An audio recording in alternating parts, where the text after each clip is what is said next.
Bonsoir. Bonsoir à toutes, bonsoir à tous. Bienvenue sous la verrière. J'espère que vous avez eu le temps et pris le temps d'admirer ce qui est autour de vous et au-dessus de vous. Et bienvenue donc à Léonard Paris, qui est le laboratoire ouvert du futur des villes et des infrastructures qui a été monté, construit, voulu par le groupe Vinci. Je m'appelle Philippe Devost, j'ai le plaisir et le privilège de diriger ce lieu magique et du coup d'accueillir et d'être votre hôte ce soir comme pour chacun des événements de ce festival Building Beyond auquel je vous suis reconnaissant de venir participer. On va avoir aujourd'hui un sujet assez passionnant. Je crois que depuis plusieurs mois, l'actualité fait monter ce sujet en importance. Pour ma part, ça a commencé au mois de septembre dernier, quand le maire de Londres s'est rappelé à un opérateur de transport sur le fait qu'il pour circuler dans l'espace public, il fallait une licence. Plus récemment, je crois que les difficultés qu'ont eu certains services de vélo ou d'autopartage sont là aussi en train de nous montrer qu'il y a une gouvernance de l'espace public. Et je passe sur les tas de ferraille avec des roues qu'on trouve à certains endroits dans certaines métropoles. Et donc on est à la fois sur un sujet très présent, mais aussi sur un sujet formidable d'avenir et qui va dessiner la manière dont nos métropoles vont respirer, vont se développer. Et donc c'est un sujet de veille fondamentale.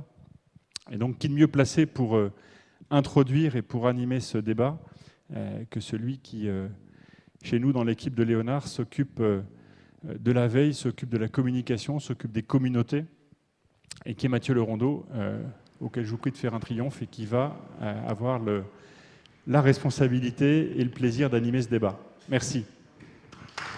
Merci. Alors bonjour à toutes et à tous. Philippe en a déjà dit beaucoup sur ce que, eh bien, la vocation de ce lieu. Moi, ce que je peux dire, c'est que je suis heureux de vous accueillir nombreuses et nombreux pour le 5e événement public que nous organisons, donc et la 5e rencontre qu'on organise dans le cadre de ce festival Building Beyond, dont j'espère que la plupart d'entre vous avaient eu le programme entre les mains, et qui se fixe pour, disons, objectif de explorer un certain nombre des grandes questions, disons, des transitions et de l'innovation en ville. Et ces sujets sont évidemment nombreux. Donc, ce laboratoire ouvert du futur des villes et des infrastructures, vous l'avez découvert. Peut-être que certains d'entre vous reviennent, qui auriez assisté à l'un ou à l'autre de nos événements précédents. Il en reste une vingtaine, donc soyez tranquilles, jusqu'au 19 juillet, vous avez ici porte ouverte pour évoquer tous ces sujets. Ce que je veux dire en plus, c'est que ce lieu, il est ouvert précisément, donc à l'image de ce festival. Philippe l'a également dit, je suis Mathieu Lerondeau, je suis directeur de la communication et des communautés pour Léonard et pour la Fabrique de la Cité, le think tank qui a également trouvé domicile donc, en ces murs et explore donc ces sujets de prospective urbaine avec nous. J'ai le plaisir d'animer cette rencontre qui va traiter eh bien, spécifiquement du rôle et de la place des entreprises innovantes, des startups, disons, dans l'organisation des villes. On a choisi de l'appeler Startup Cities, à ne pas confondre eh bien, avec la Startup Nation qui offre une perspective tout à fait différente. On est ici pendant à peu près 1h30. J'allais vous proposer que eh bien, nous lancions le débat avec nos 4 intervenants et qu'on vous passe la parole. On est relativement peu nombreux, donc si au cours eh bien, des échanges que je vais lancer dans un instant, vous souhaitez réagir, n'hésitez pas, il suffit de lever la main. On aura ou on n'aura pas de micro, mais enfin, en tout cas, c'est très facile de le faire dans ces conditions. Vos réactions, on les attend aussi sur les réseaux sociaux, dièse Building Beyond, si vous souhaitez donc réagir, commenter ou eh bien, nous aider à garder une trace des échanges de ce jour. Un mot maintenant du sujet qui va nous occuper. Pendant longtemps, mettons depuis l'apparition de Google Maps sur nos smartphones, ça fait à peu près une dizaine d'années, si peu, et en même temps tant de temps, on a pu ne voir des effets de l'arrivée finalement du numérique en ville que l'émergence d'un citadin augmenté, qui serait eh bien, un urbain plus efficace, plus agile, mieux informé, puis qui finalement profiterait mieux que par le passé de la ville et d'une ville dont il serait le héros, pour ainsi dire. Et bien vite, on a compris eh bien, que les nouvelles applications et leurs usages allaient transformer en profondeur, en réalité, le paysage urbain et l'expérience de la ville, des utilisateurs de ces applications, mais aussi de ceux qui n'en sont pas utilisateurs. Et c'est là que les choses deviennent intéressantes, en tout cas pour le débat de ce soir. Alors, on a tous en tête quelques exemples anecdotiques, plus ou moins anecdotiques d'ailleurs, je vais en citer quelques-uns. Comme moi, vous avez peut-être remarqué que votre pizzeria favorite vous livrait bien plus vite via Deliveroo que quand vous êtes assis en salle. Comme moi, vous utilisez peut-être moins souvent les vélos en libre service depuis qu'il y a Uber. Et pourtant, ces derniers mois, comme moi peut-être, vous avez multiplié les abonnements sur les différentes plateformes eh bien, de vélos en libre service. Vous êtes contrarié quelquefois le matin lorsque vous vous rendez compte en partant au boulot que le mobike que vous aviez déposé la veille au soir, eh bien, votre mobike pour ainsi dire, n'est plus là. Vous avez pris l'habitude de lancer Waze quand vous montez dans un taxi pour eh bien, indiquer l'itinéraire au chauffeur, ce qui en général lui fait assez plaisir. Et vous vous étonnez évidemment régulièrement des itinéraires et des rues que vous fait découvrir l'application. Donc c'est quelques anecdotes. Elles montrent à la fois combien ces acteurs sont devenus incontournables, ils sont partout, ils sont tissés dans l'expérience quotidienne des villes, et ils nous invitent aussi à nous demander à quel point ils ont transformé l'expérience urbaine. Ce que ces anecdotes illustrent aussi, c'est à quel point les jeux d'acteurs se sont compliqués. Et ce qu'elles questionnent, c'est précisément la qualité de la relation de ces entreprises innovantes avec les acteurs historiques, traditionnels de la ville, à commencer par, je dirais, les politiques ou plus largement, disons, les autorités publiques. Le cas Uber, on va en parler bien évidemment, il est iconique dans l'histoire des relations entre les pouvoirs publics et les acteurs émergents de la ville. Le service a connu une croissance phénoménale dans toutes les villes où il a été lancé. Et dans le même temps, certains services d'Uber ont rencontré quelques freins. Ils ont parfois été interdits pour des raisons réglementaires. Au Danemark, je crois qu'une régulation, une réglementation un peu lourde a finalement convaincu l'entreprise de ne pas persévérer dans le pays. Il y a des villes comme Francfort ou Hambourg eh bien, qui ont banni l'application, et Londres a montré les muscles il n'y a pas longtemps, Philippe le rappelait, donc pour essayer d'installer un rapport de force différent entre une application, encore une fois, massivement plébiscitée par ses utilisateurs, mais qui a un impact donc, sur cet espace public. Donc le sujet de ce soir, c'est comment ces villes, justement, peuvent négocier avec les exploitants des nouveaux services, le soin, la responsabilité d'organiser l'espace public, parce que c'est bien de cela qu'il s'agit. Alors pour en parler, 4 intervenants, je vais les présenter par ordre alphabétique, faute de mieux, et je pense que il y a une certaine justesse là-dedans. Emmanuel Grégoire d'abord, bonjour, donc on vous accueille en voisin, puisque vous êtes élu dans le 12e arrondissement à Paris, et vous êtes aussi adjoint à la maire de Paris, donc en charge, mettons, des finances, plus exactement du budget, du financement et de la transformation des politiques publiques. Et à ce titre, d'ailleurs, sur la transformation des politiques publiques, depuis 2014, vous avez engagé un certain nombre d'initiatives en faveur de la transformation de l'administration municipale.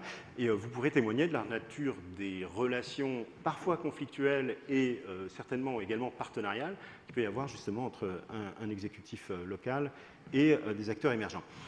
Léa Marzloff, bonjour. Vous êtes directrice adjointe donc, de Groupe Chronos, qui est un cabinet, disons, d'études et de conseils sur donc, les transformations, enfin largement tourné, disons, en particulier vers les transformations territoriales, et qui est aussi à l'initiative donc, du Lab WeShare Chronos, qui a publié un certain nombre, donc, dans les derniers temps, d'études intéressantes dédiées donc, aux innovations d'usage et de services produites par les transitions numériques et collaboratives. Alors le Lab a notamment publié une étude, on en a parlé tout à l'heure, qui s'appelle Datacité, sur les coopérations publiques-privées, justement à l'heure des services de données. Raphaël Morel, bonjour. Vous avez rejoint en 2014 Uber et vous occupez aujourd'hui le poste de Head of Cities, donc vous chargez du développement finalement et du développement de nouvelles villes donc, pour les services d'Uber. Uber, c'est un des acteurs évidemment les plus visibles de la transformation donc, de l'expérience urbaine, et vous pourrez nous dire comment justement l'entreprise envisagent l'insertion justement dans des systèmes et les partenariats qui peuvent être associés. Et enfin, Cédric Verpeau, bonjour.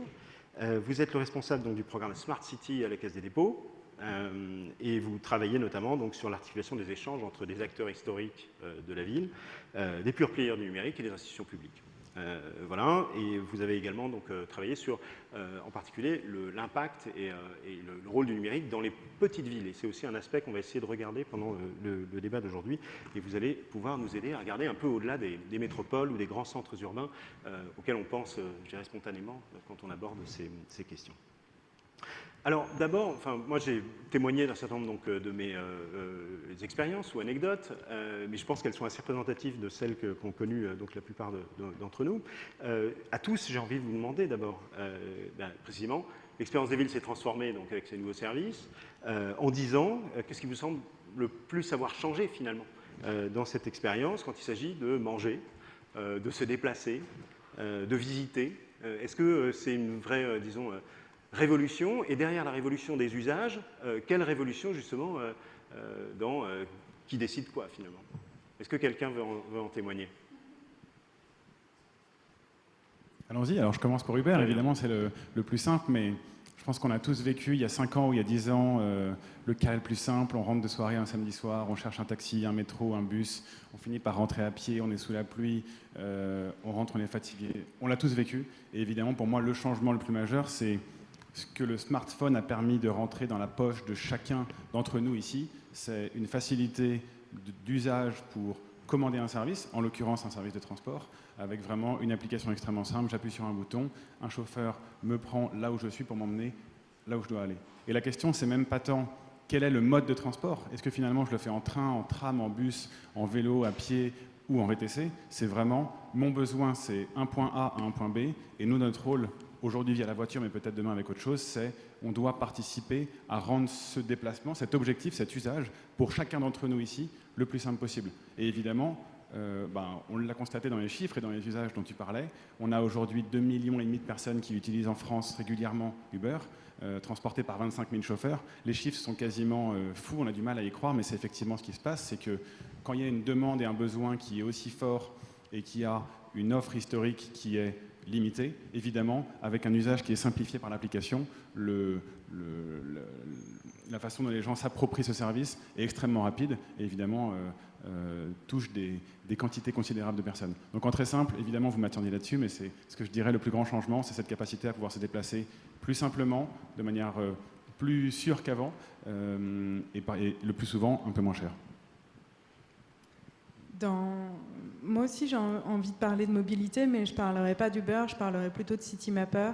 En fait, ce qui a changé dans mon expérience ces dernières années, c'est le choix et le fait qu'une application puisse m'inviter à découvrir d'autres choses, d'autres chemins auxquels je n'aurais pas pensé. Et finalement, ça me fait sortir de mes routines, qu'on m'indique de nouveaux itinéraires.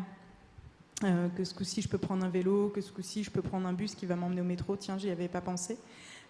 Donc c'est plutôt que ces applicatifs, ils m'ont amené à redécouvrir parfois ma ville.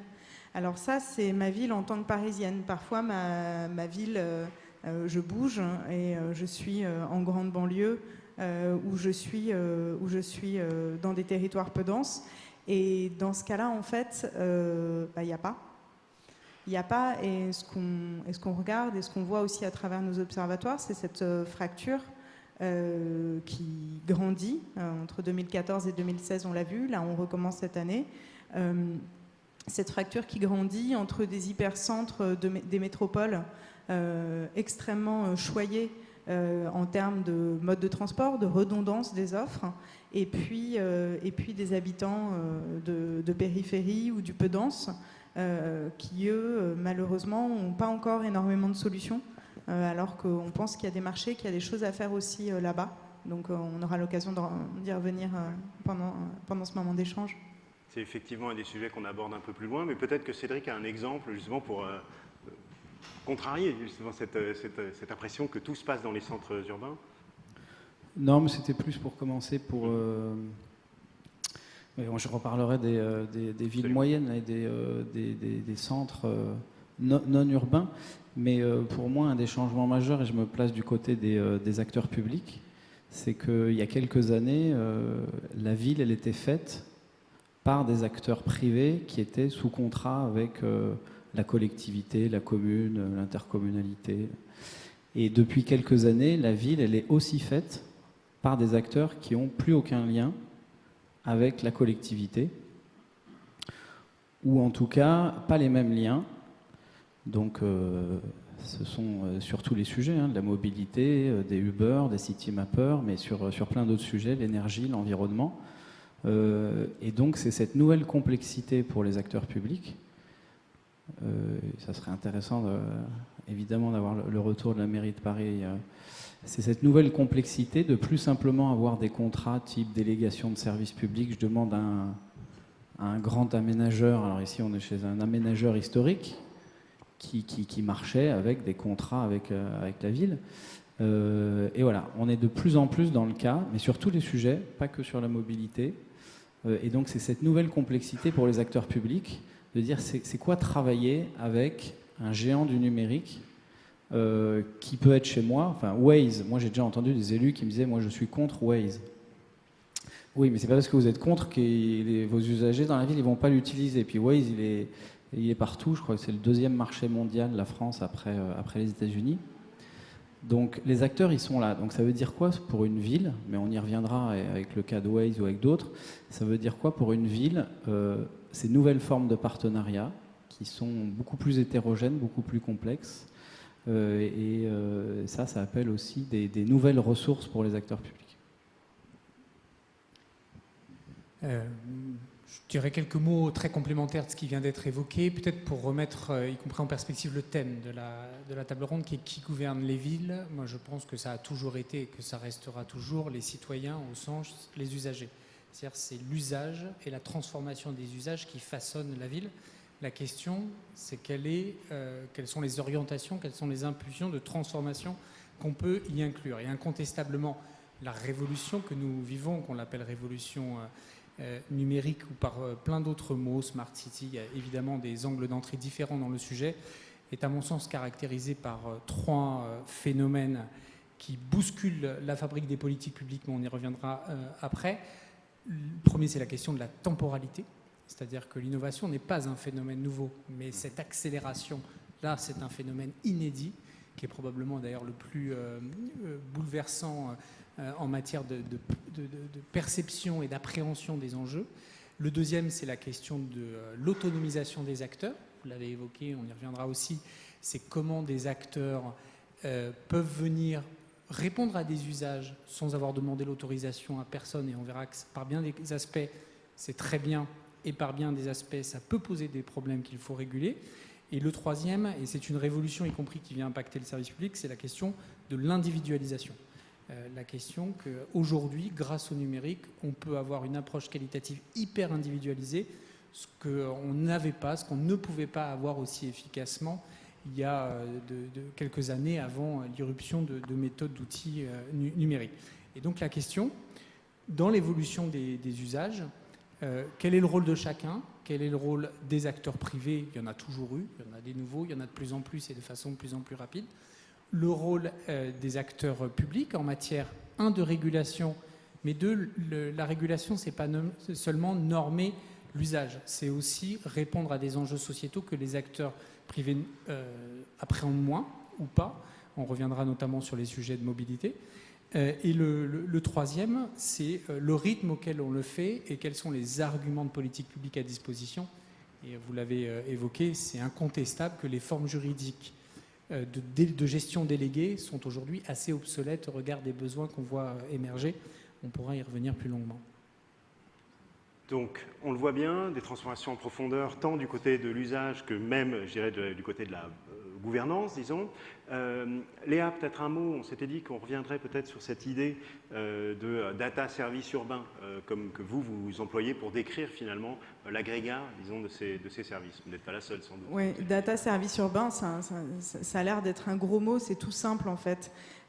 C'est pour nous un service lié aux fonctions essentielles de la ville, se déplacer, se nourrir, se chauffer, habiter, etc., qui va s'appuyer sur le recueil et le traitement d'un grand volume de données pour fonctionner.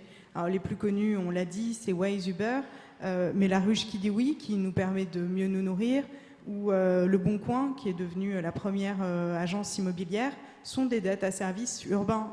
Enfin, voilà, on n'est pas dans la question du service public, là, on est juste dans la question de se loger, de se nourrir, de se déplacer. Et dans Data Cité, dans ce programme où la Fabrique de la Cité a participé, on s'est posé, et la Caisse des dépôts, et d'autres, on s'est posé la question de comment produire et piloter ces data services urbains. Alors, pourquoi c'est une question ? C'est une question parce que ces data services, ils s'appuient sur une ressource nouvelle pour fonctionner, des données qui sont de plus en plus abondantes, qui permettent de décrire le fonctionnement urbain, qui permettent aussi de les révéler, voire de les prescrire. En effet, quand vous utilisez Waze ou Citymapper, vous suivez ce que l'application vous dit, et parce que ces données, elles ont aussi la particularité d'être un bien non rival, c'est-à-dire que celui qui les partage ne s'en trouve pas pour autant appauvri. Alors, donc, première particularité, en effet, elle s'appuie sur cette ressource que sont les données. Et puis, pourquoi c'est un sujet ? Parce que ces data services, en fait, ils sont extrêmement ambivalents. Et du coup, se pose la question de l'intérêt général. Ils sont ambivalents parce qu'ils nous offrent des services hyper personnalisés. On l'a commencé à l'évoquer. Mais en même temps, ils peuvent se révéler intrusifs par rapport à nos données personnelles. Ils associent l'usager à leur production. Vous avez besoin de fournir des données pour que ces services fonctionnent. Et en même temps, vous risquez d'exclure une partie de la population qui ne maîtrise pas ces usages du numérique. Ils améliorent énormément l'expérience urbaine et en même temps, ils peuvent avoir un impact négatif sur l'emploi, sur l'environnement. Ils favorisent l'innovation, ils renouvellent la fabrique urbaine, mais ils peuvent conduire à des positions dominantes, à des rentes de situation, en échappant notamment aux mécanismes redistributifs de la fiscalité. Et c'est donc cette ambivalence-là qu'on a été étudiée en se demandant la place que doit avoir l'acteur public pour agir avec ces producteurs de services afin qu'ils puissent présenter une valeur, une utilité pour tous. C'est très clair. Moi, je pense que Raphaël, vous vous retrouvez à peu près dans la description et les grandes lignes de la description de ces grands data services urbains, dont je vous demanderai tout à l'heure, finalement, comment est-ce qu'ils s'articulent et comment est-ce qu'ils coopèrent naturellement avec les pouvoirs publics. Peut-être un mot encore de ces services. Pour Emmanuel Grégoire, la ville de Paris soutient un nombre important, disons, d'initiatives qui tendent aussi à développer encore ces services et à en créer ou en faire émerger de nouveaux. Je pense en particulier à Data City, dont le démodé a été organisé là, il y a quelques jours donc, à l'Hôtel de Ville.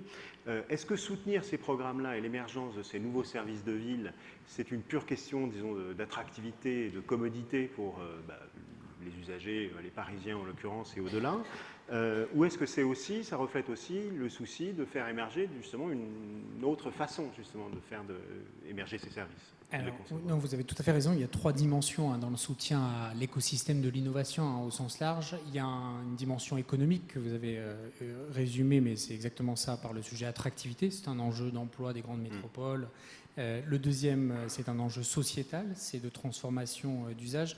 Et le dernier est un enjeu plus émergent récemment, qui est la transformation de la conception des politiques publiques, c'est-à-dire identifier des problèmes ou des enjeux auxquels il faut répondre et se dire que ce n'est pas forcément la puissance publique qui est l'acteur le mieux armé pour y répondre, pour plein de raisons. Problèmes financiers, ça peut être des problèmes juridiques, ça peut être des problèmes d'inventivité et de capacité à concevoir. La ville, elle a, depuis 2008, considérablement accéléré son soutien à l'innovation, d'abord sous un axe territorial assez simple qui est les 3 jambes, parcours immobilier de la jeune entreprise innovante, la question de l'écosystème des accélérateurs et des incubateurs, donc comment on finance des acteurs pour cela, et le 3e, c'est le financement, amorçage, early stage, qui est l'un des segments sur lequel notre pays rencontre encore, on peut le dire, des difficultés par rapport à d'autres grands pays. Ça a été le premier angle. Aujourd'hui, avec la mandature depuis 2014, on a identifié qu'on était sans doute moins décisif sur ces aspects d'origine parce que des acteurs ont pris le relais, des grandes entreprises ont commencé à financer leurs propres structures d'accélération, etc. Et par contre, on s'est clairement construit comme un acteur central dans l'intermédiation et la collaboration entre acteurs. C'est-à-dire qu'un certain nombre d'acteurs pleins de bonne volonté n'ont pas nécessairement le réflexe, c'est de moins en moins vrai, tant mieux, ça veut dire qu'un jour il n'y aura plus besoin de nous, de travailler ensemble pour, et voir qu'il peut y en avoir des externalités positives extrêmement riches. L'exemple de Data City, c'est la ville, la RATP, la SNCF et d'autres entreprises privées, je ne les cite pas toutes pour n'oublier aucune, qui mettent en commun leurs jeux de données au profit de challenges urbains, principalement autour de la thématique de la mobilité, mais pas que. Il y a aussi plein d'enjeux sur la propreté, et dont on considère que la vraie valeur ajoutée, c'est pas seulement de faire de l'open data chacun de ces acteurs, mais de trouver les moyens de le mettre en collaboration, et que nous, on pouvait avoir un rôle d'accélération sur ces coopérations de façon très, très importante. Et donc c'est ça qu'on a essayé de faire, c'est stimuler cet écosystème de l'innovation, créer le plus d'entreprises possible, parce que c'est de l'emploi, c'est du débouché pour notre recherche fondamentale et appliquée, pour maintenir en France tous les excellents étudiants que nous formons en ingénierie, en management, en école doctorale, peu importe. Et la dernière chose, je réinsiste beaucoup là-dessus, c'est l'idée que la collaboration des acteurs est un élément important de conception des politiques publiques. Quelques exemples. J'ai cité Data City, mais il y a la façon dont nous construisons les politiques urbaines, dont nous construisons les outils de la ville pour ses besoins propres de fonctionnement de l'administration. C'est le crowdsourcing, c'est la modélisation 3D, c'est l'utilisation ou pas de logiciels libres dans notre schéma directeur informatique, dans nos orientations stratégiques en matière de SI. On essaye de prendre tout ce qu'on peut de cet écosystème de l'innovation des grandes entreprises ou des jeunes entreprises innovantes. Et là aussi, je le dis tout de suite parce qu'on y reviendra, on n'est pas aidé par le cadre juridique, c'est très compliqué. À bien des égards, c'est compliqué. On essaie de réfléchir comment moderniser tout ça, mais on n'a pas la main totalement en la matière. Mais ça va bien au-delà que du strict enjeu économique, évidemment. Je crois que Cédric voulait réagir. Pardon. Oui, non, juste un mot, pas pour lancer les polémiques, mais c'est pour un peu... il y a quand même une position caricaturale qu'on a observée depuis l'irruption un peu de la nouvelle économie et des villes. Alors je parle évidemment pas de Paris, parce que Paris est très mature sur ce sujet-là, elle travaille avec tout le monde, mais il y avait un peu d'un côté, les startups c'est sympa, c'est mignon, c'est côté acteur public. Et les grands méchants du numérique, c'est des Américains. Il faut, on a bien vu, ça n'a pas été facile pour les acteurs comme Uber de travailler dans un climat serein avec les villes. Je crois qu'ils y sont bien arrivés sur pas mal de cas. Et donc cette double, d'une part, les élus qui disent les startups c'est sympa, mais pas les gros acteurs du numérique. Donc ça pose une question. Et puis d'autre part, chaque élu qui veut le futur Google dans sa ville. Donc, il n'y aura pas 36 000 Google en France. Donc ça aussi, c'est un sujet, je crois qu'on l'abordera après, parce que c'est compliqué pour une start-up de travailler avec une ville, surtout quand la ville veut uniquement favoriser les start-up de son coin. Donc ça aussi, c'est des sujets. Oui, et de mon côté, je voulais réagir sur la question de la data, parce que pour les entreprises, c'est un sujet qui est pas facile à appréhender. Évidemment, on a envie de partager, de collaborer, d'aider la cité dans son ensemble à prendre les bonnes décisions, mais il faut aussi prendre en compte des considérations de compétition, des considérations de est-ce qu'on est public ou pas. En l'occurrence, Uber, on n'est pas encore public. La donnée vaut très cher parce qu'on a plein de compétiteurs qui s'intéressent à ce qu'on fait. Donc la question, c'est qu'est-ce qu'on fait de cette data qui a de la valeur, évidemment, puisqu'on s'en sert, et comment est-ce qu'on la partage le mieux possible. Et la façon dont on essaye un peu de résumer la façon dont on appréhende ça, c'est en 3-4 grands points. Premièrement, qu'est-ce qu'on ne fait pas de la data ? Ce qu'on ne fait pas de la data, c'est qu'on ne la vend pas. On l'utilise uniquement pour nous et pour nos services sans la donner à dispo à d'autres pour qu'ils puissent communiquer et faire des promotions. Mais qu'est-ce qu'on en fait réellement ? Déjà, la data, pour une application comme Uber et comme beaucoup d'entreprises, ça sert à faire le service.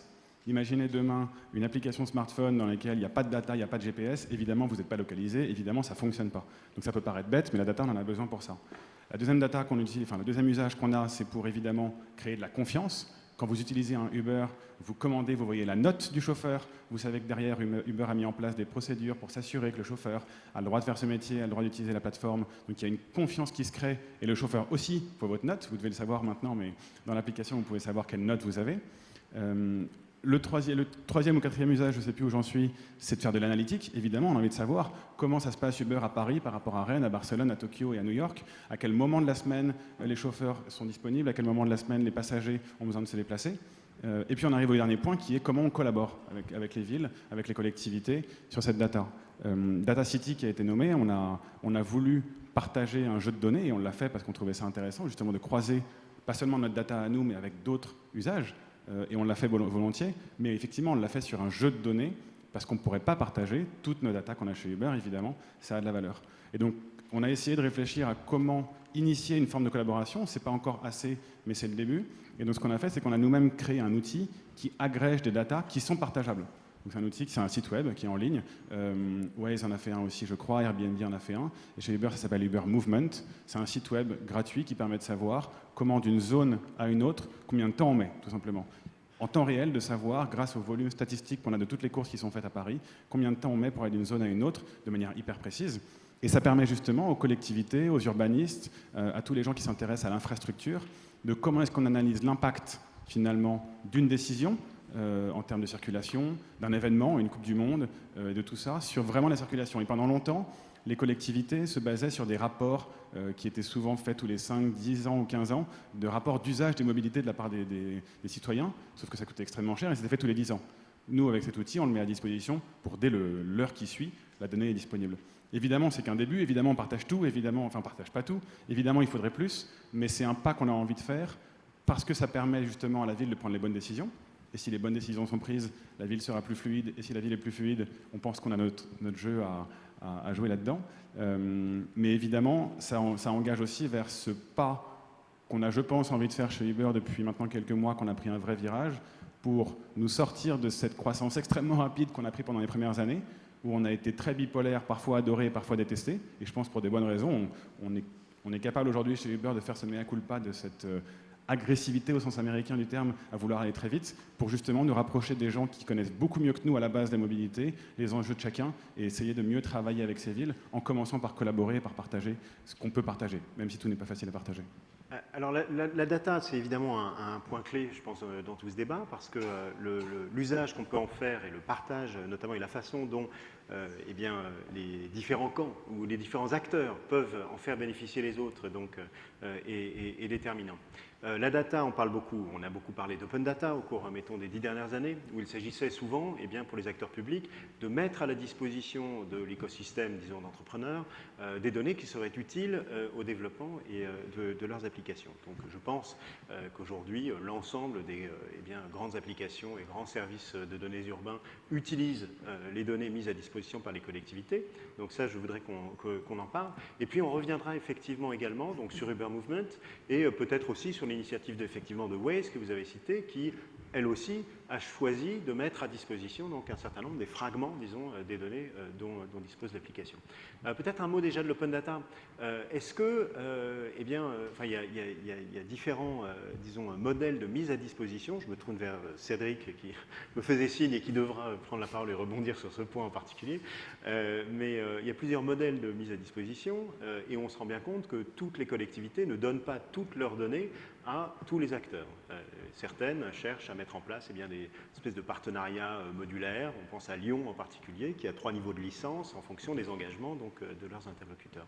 Qu'est-ce qu'on peut en penser? Est-ce que c'est une façon justement d'organiser ce partage des données? Déjà, je voulais rappeler que je vais faire à chaque fois les propos polémiques, en fait, j'ai l'impression. Non, c'est très bien. On ne s'attendait pas à ça de la Caisse des dépôts. Il n'y a pas que les méchants gros services américains qui partagent peu de données. Les villes partagent quand même relativement très peu de données. Alors, je mets toujours Paris à part, qui est le champion de l'open data, avec Rennes. Non mais la loi, elle oblige aujourd'hui 4500 collectivités à faire de l'open data. Le coup près du décret, c'est le 7 octobre 2018. Aujourd'hui, il y a à peine 250 collectivités qui font de l'open data. Donc vous faites la soustraction, donc il en reste plus de 4000 qui font rien. Et dans celles qui font de l'open data, il faut voir ce que ça veut dire faire de l'open data. Mettre un jeu de données en ligne, c'est sympa, mais mettre des données de transport en temps réel, c'est moins de 10 collectivités en France. Donc, d'une part, il ne faut pas dire, d'un côté, il y a, personne ne l'a dit ici, hein, mais je veux insister dessus, il n'y a pas d'un côté les gentils acteurs publics qui partagent tous leurs données et les méchants gros américains qui ne partagent pas leurs données. Et deuxièmement, sur les gros français, les gros industriels français, je crois qu'ils n'ont pas tellement de leçons à donner aux Uber, Waze et autres, parce que ça n'a pas été les champions, je me fais vraiment des amis, hein. Je suis chez Vinci, mais bon, ça n'a pas été des champions de l'ouverture des données. Je parle de la mobilité qui a un peu évolué, et des acteurs comme Transdev et Keolis, je ne voulais pas citer la SNCF, mais si la SNCF a aussi bien évolué, mais sur le sujet de l'énergie, c'est compliqué l'ouverture des données. Donc voilà, il faut relativiser, il n'y a pas d'un côté des gens qui ouvrent et d'un côté des gens qui n'ouvrent pas. C'est compliqué pour tout le monde et il y a un énorme effort à faire. Après, les petites collectivités, ce n'est pas une non-volonté, c'est aussi une capacité de mener un projet d'ouverture de données qui est compliqué, etc. Après, sur les licences, je laisserai peut-être réagir les autres personnes à la table ronde, mais en effet, il y a plusieurs niveaux de licence. La tendance pour les acteurs publics, c'est quand même de partager les données gratuitement. Il y a quelques rares acteurs, comme la mairie de Lyon, la métropole de Lyon, qui a testé des licences payantes. Bon, je crois qu'il y a quasiment personne qui a utilisé leurs données. Et puis, c'est pas en faisant payer les données que la ville va gagner de l'argent. Faut fantasmer. Mais à un moment, on a dit aux collectivités, vous êtes assis sur des tas d'or, la donnée, c'est l'or, c'est le pétrole du 21e siècle. Je trouve l'image d'ailleurs assez mauvaise, parce que si je vous donne un baril de pétrole, pour reprendre ta métaphore, vous l'avez plus, quoi. Alors la donnée, on peut la partager, et on l'a encore. Donc il y a eu le fantasme à un moment de j'ai plein de données, elles valent énormément d'argent, donc je les mets pas à disposition gratuite.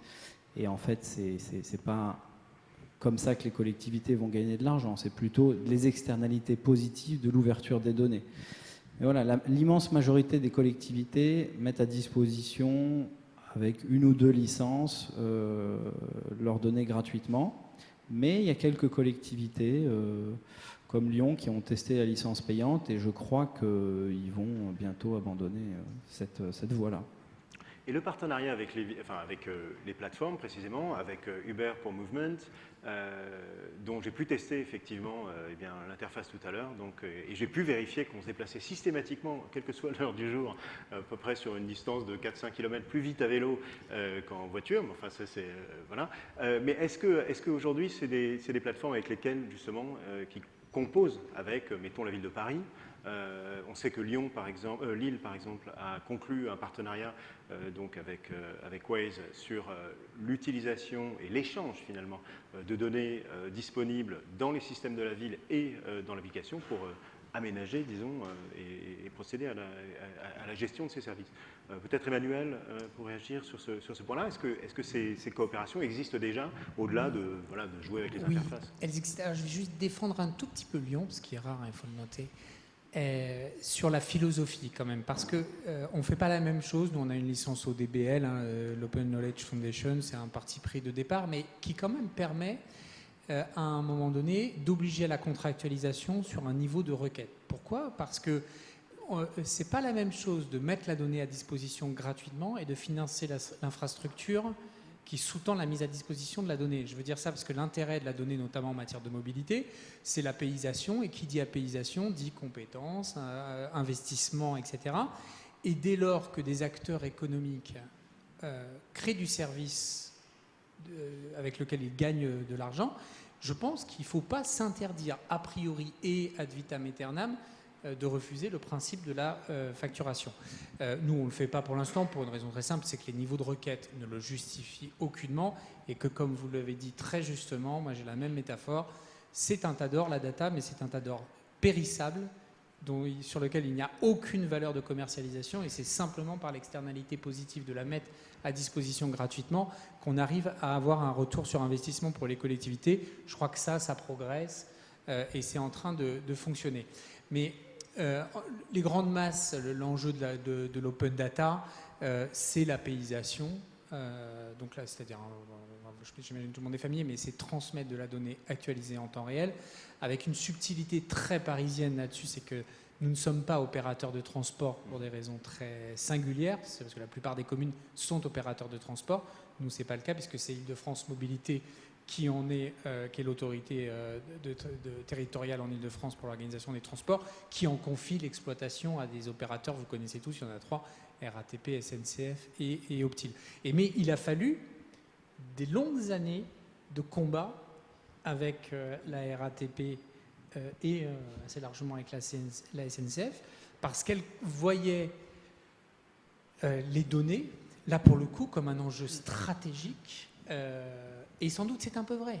C'est-à-dire que quand on force la SNCF et la RATP à mettre leurs données à disposition gratuitement sous API de circulation, on leur enlève un avantage comparatif. Simplement, nous considérons, et c'est pour ça qu'on les force, que oui, ça peut fragiliser un peu le modèle économique de ces structures, mais que le bénéfice collectif commun est supérieur à la fragilisation très marginale du modèle économique. L'autre exemple que je donne souvent en open data pour voir les limites qu'il peut y avoir dans la tête de certains et qu'elles sont bien compréhensibles, c'est quand vous mettez à disposition des données de géomatique, de cartographie gratuitement, alors que c'est l'exclusif modèle économique d'acteurs comme l'IGN ou Météo France, c'est sûr que vous allez tuer la vocation principielle d'un acteur économique comme IGN qui vend de la carte. Donc le jour où vous dites « moi je les mets toutes à disposition gratuitement », donc on comprend qu'il y ait des stratégies d'acteurs de survie de la part d'un certain nombre de ces partenaires là-dessus. Mais je trouve que ça progresse plutôt bien.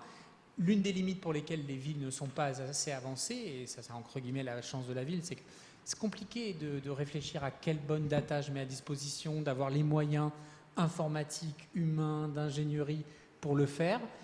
Et donc, par exemple, une des choses que nous, on essaie de faire, c'est de partager notre expérience avec des villes de plus petite taille.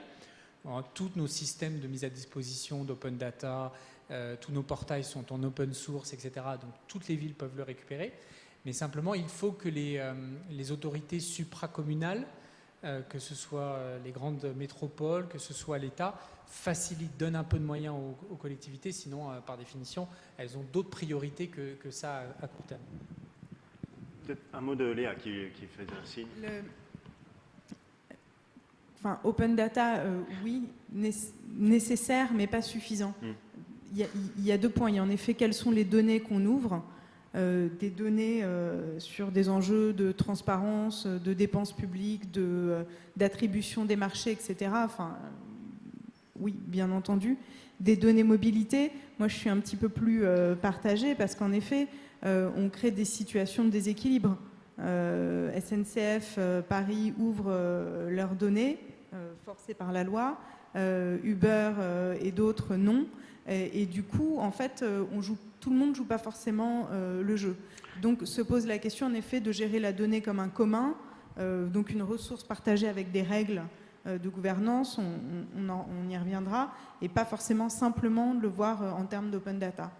Parce qu'on a pas mal parlé d'open data, mais le vrai sujet, il n'est pas forcément là, parce qu'en matière, pour ne parler que de mobilité, puisque vous êtes là évidemment, mais en matière de mobilité, par exemple, il semble que les acteurs de mobilité, SNCF ou Uber, mettons, eh bien, disposent de données beaucoup plus riches, intéressantes, valorisables, utilisables, mobilisables que l'acteur public ou en tout cas la collectivité, quand l'information dont elle dispose, c'est, eh bien, que sais-je, le plan de sa voirie, éventuellement l'état de la voirie.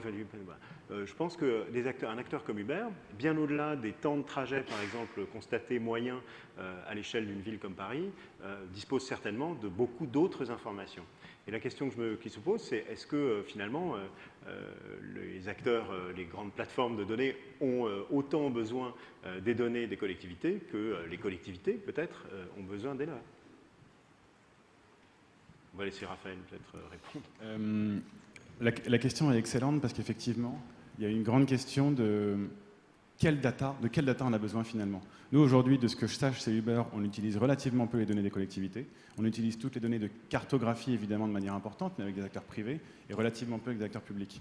Par contre, la question, c'est si demain, on se voit pendant 1 heure avec la ville de Paris et qu'on essaie de se dire vraiment de quelle data vous pourriez avoir besoin pour améliorer un service, je suis sûr qu'on va trouver plein de cas d'usage.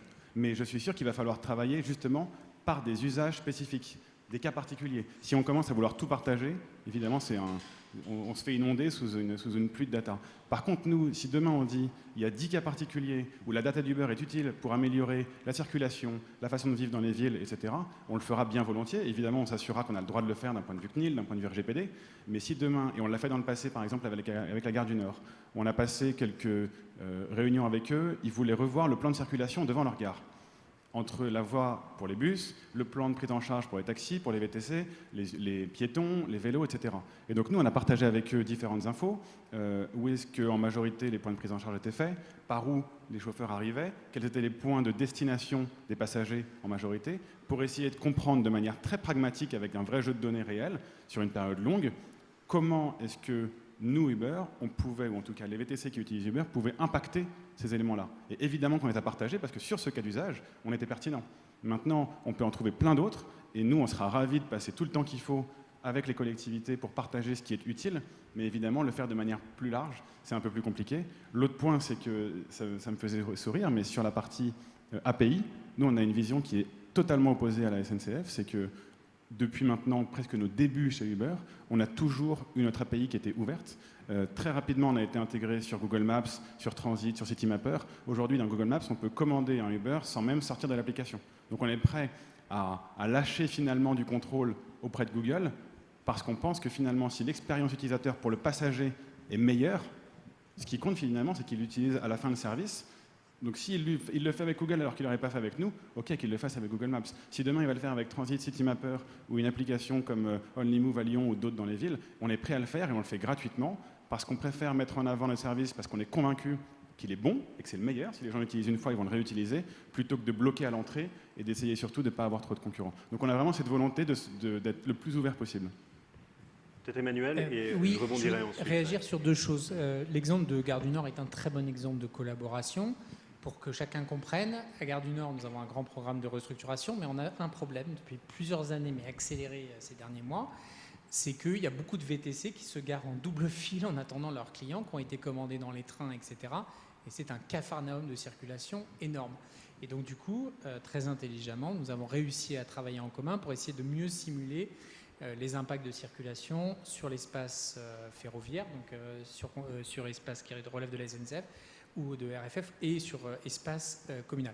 Je voudrais revenir sur l'explication, parce qu'en même temps, vous dites oui, vous avez une philosophie opposée à la SNCF, mais pour des raisons très simples, c'est que vous servez chacun votre intérêt stratégique. Eux, ils ont un point de vue simple, c'est qu'ils ont un monopole de déplacement en train. Donc si quelqu'un veut prendre le train, il est obligé d'aller sur l'interface de la SNCF, que ce soit une interface smartphone ou site internet, etc. Et il veut retarder le plus longtemps possible l'expérience usagée, où on pourrait se passer de la SNCF pour acheter un train. Parce qu'il sait très bien que dans son modèle, c'est un élément important. Vous, à l'inverse, vous avez intérêt à filer ça à tout le monde, parce que ça consiste à faciliter la réservation d'un Uber via n'importe quel outil. C'est là que il n'y a pas de bien ou de mal là-dedans. Je veux dire, il y a des logiques d'acteurs et elles ne sont pas convergentes. Et je veux finir par un aspect qui est très important. Je le dis, mais sous votre contrôle. Vous stockez en data l'historique des trajets d'un client. C'est interdit à la RATP. La RATP n'a pas le droit de suivre sur plusieurs mois les trajets de M. Dupont avec son pass Navigo.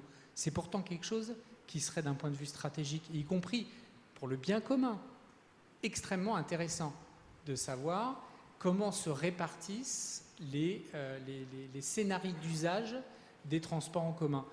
Est-ce que, par exemple, sur un pass Navigo, on ne sait même pas répondre à une question, alors qu'en data, ce serait facile de le faire. Un pass Navigo, il est à 96% utilisé pour faire exactement le même trajet tous les jours. Et donc, en fait, c'est ce trajet-là. Pourquoi c'est intéressant? Parce que ça aiderait à construire des modèles de pricing, un mix marketing totalement différent. C'est interdit. Uber a le droit, la RATP n'a pas le droit de stocker ce genre de choses. Et donc, c'est aussi des choses sur lesquelles on doit essayer de travailler parce que les grandes entreprises publiques ou parapubliques ou les acteurs publics, ils ont des servitudes morales et opérationnelles qui relèvent du service public, qui sera un des sujets importants qu'on abordera après. C'est-à-dire qu'on fait du service public avec les contraintes du service public, mais nous n'avons sans doute pas les mêmes armes pour les mettre en œuvre qu'un certain nombre d'opérateurs privés. Et là, je crois qu'il va falloir que le cadre légal évolue rapidement parce que c'est un peu désarmer les acteurs publics sur leur mission de service public, encore une fois, de façon un peu curieuse. Merci. Si vous voulez bien, je voudrais peut-être relancer Emmanuel qui vient de parler, hélas, mais enfin, comme je sais que vous devez partir un peu avant la fin de notre débat. D'ailleurs, je vous encourage tous, autant que vous êtes, bien évidemment, à intervenir dans le fil du débat. Vous n'êtes pas obligés, voilà. Je vais vous donner la parole dans un instant, donc d'attendre la fin de ces échanges. Si ça porte précisément sur le point qui a été évoqué, je vous propose de poser votre question tout de suite. Plus tard, comme vous voulez. On vous écoute. Alors, je suis désolé, on a peu de micros. Si vous voulez vous lever et porter... Voilà.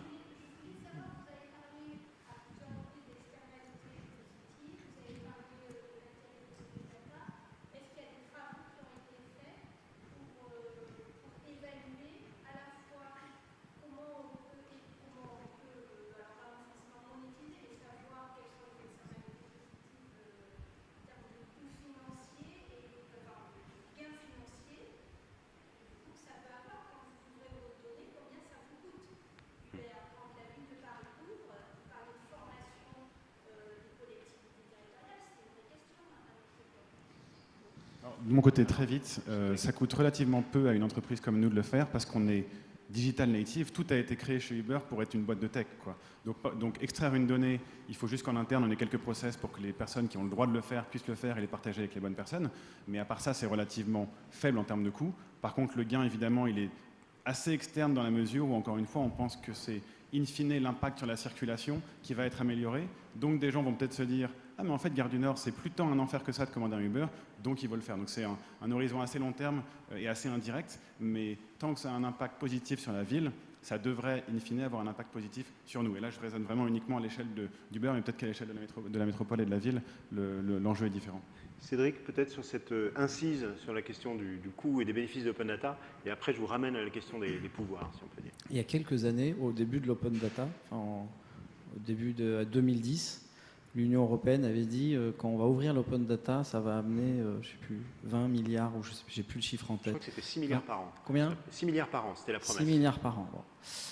Moi, je ne les ai pas vus, hein, les externalités de 6 milliards. Mais bon, ce qui est sûr, c'est qu'il y a des externalités. Après, les quantifier, moi, je ne connais pas beaucoup de travaux qui ont approché cette question, mais on est en train de réfléchir avec un cabinet spécialisé sur les externalités, justement sur les externalités de l'open data, et notamment les transports, la gestion des déchets. Donc, voilà. Ce qui est sûr, c'est que c'est positif. Après, les quantifier, je crois qu'il y a relativement peu de travaux, mais on va bientôt lancer une étude là-dessus. Après, sur ce que ça coûte à une collectivité, c'est pas tant le coût technique d'ouvrir une plateforme ou de s'abonner à un partenaire technique mais c'est le coût humain de mener un projet transversal dans la collectivité qui est complexe. Donc c'est plutôt ce coût-là et la capacité de mettre des équipes, d'avoir des gens qui peuvent travailler en transversal. Et c'est en partie, parce que c'est pas que ça, mais c'est en partie l'explication du fait qu'il y a aujourd'hui très peu de collectivités qui ont ouvert, c'est cette complexité de lancer un projet transversal. Merci. Oui, mesurer les externalités d'un point de vue macroéconomique est compliqué, mais enfin il y a de la littérature assez dense, et ne serait-ce que par exemple mesurer dans un écosystème de start-up le nombre de start-up dont le modèle économique est de faire de l'agrégation d'open data est assez élevé. Donc on a sur les sujets internes, c'est plus compliqué parce que ça dépend d'où vous partez, etc. On n'est pas digital native à la ville de Paris, on est digital apprentice. Puis c'est pas notre mission au départ. Donc oui, ça a un coût, et je pense que l'un des plus gros écueils est précisément de ne pas investir assez en formation, en interpénétration. Juste un exemple de l'intérêt énorme de l'open data. le bilan de 5 années d'open data à la ville, c'est que 2/3 des usages sont des usages internes. C'est spectaculaire. C'est-à-dire que les gens découvrent que la ville fait plein de choses, que son collègue de bureau, de service, de direction, et on a 2/3 des usages. Et quand je dis usage, c'est pas téléchargement, hein, c'est usage d'interconnexion de systèmes de données métiers qui avant étaient très compliqués. On savait vaguement au mieux qu'elles existaient et on était incapable de l'appréhender. Sur Open Data, alors vous parliez d'interne. Moi, j'ai entendu pas mal en allant en province. En fait, l'Open Data, ça marche pas. Ça marche pas parce que. Moi, je disais en région. En région, excuse-moi. On est dans politiquement. Ok. Il faut que ça soit animé, en fait. Mettre à disposition des jeux de données. Tu parlais des services internes. Vous, en effet, vous avez fait tout un travail d'ouverture, d'accompagnement des services pour qu'eux utilisent les données. Mais aussi au niveau externe. Quand, en fait, on est une ville, une collectivité qui n'attire pas Uber ou qui n'attire pas Airbnb parce que c'est pas leur marché, parce que c'est pas solvable, parce qu'il n'y a pas la masse critique. Qu'est-ce qu'on fait de ces open data? Qu'est-ce qu'on fait de cette data, en fait? Comment on l'anime? Comment on fait en sorte qu'un écosystème local, que des startups, que des associations se saisissent de ces données pour imaginer de nouvelles façons d'analyser la ville ou pour proposer de nouveaux services? Et en fait, ce travail d'investissement, c'est un travail à long terme d'accompagner des acteurs qui ne sont pas forcément des acteurs du numérique dans la compréhension et dans l'utilisation de ces données. Ça, c'est un point important hein, sur lequel on va revenir, c'est promis, mais je voulais quand même recentrer un peu, et notamment avant le départ annoncé d'Emmanuel, sur la question donc, eh bien, de la relation entre les plateformes et les disons, grands services de données et les collectivités. On l'a effleuré tout à l'heure, on a évoqué le cas de la collaboration donc, sur la gare du Nord, mais bon, ce qu'on voit, c'est très naturellement un certain nombre, donc de temps en temps, une petite comme ça, crête qui annonce un partenariat, une action conjointe, mais ce qu'on lit, c'est souvent eh bien, une forme de rapport de force quand même qui s'installe entre collectivités et acteurs, alors soit, que sais-je, du transport, du tourisme, de la logistique, acteurs émergents qui ne sont pas câblés, ils sont câblés pour produire de la donnée, mais pas forcément pour interagir et obéir, disons, aux acteurs publics. J'avais envie de demander à Emmanuel Grégoire, si précisément, comment la ville pouvait ressentir justement le besoin ou la nécessité d'intervenir et quels moyens finalement elle avait de le faire. En rebondissant d'ailleurs, je vous remercie je fais encore une incise, merci d'avoir précisé tout à l'heure, vous disiez en introduction que ce que change le digital, c'est la capacité d'individualiser la relation. Or, vous avez répondu à la question que j'allais vous poser, est-ce que les pouvoirs publics ou les services publics ont le moyen de le faire? Vous avez répondu non, en gros, et qu'il faudrait des évolutions de cadres, etc., pour commencer de le faire. Il y avait une deuxième question que j'avais envie de vous poser, et qui est plus en lien avec ce point-là. Vous avez dit, finalement, à la fin, c'est l'usager qui a le pouvoir. Dans la question qu'on posait là, qui gouverne en ville, vous disiez c'est l'usager. Mais l'usager, il peut être à la fois client, des plateformes et des grands services urbains, il peut être citoyen. Et les deux, on se rend bien compte, ont disons, une identité un peu ambivalente, quoi. Et quand vous êtes Ville de Paris, est-ce que c'est, disons, le client, c'est-à-dire qui utilise massivement ces services sans limite, on pourrait dire, et ne souhaite pas nécessairement les voir limités, ou est-ce que c'est le citoyen, parce qu'avec une projection, disons, sur ce que vous représentez comme étant l'intérêt général? Alors, vous m'avez suivi, je suis désolé, je tiens d'avoir perdu personne. Elle est centrale et c'est une question qui mériterait des années de réflexion. Et à mon avis, c'est des années de réflexion devant nous. Pourquoi?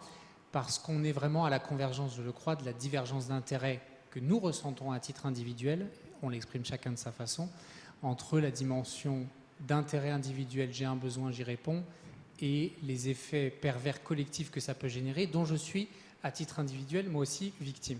Je ne veux pas prendre Uber comme exemple, parce que quand on a la chance d'avoir une marque comme Antonomase, désormais c'est installé dans l'inconscient collectif, mais je vais prendre un exemple, Airbnb. Airbnb qui démontre le besoin de régulation de façon extrêmement simple. Airbnb, c'est génial.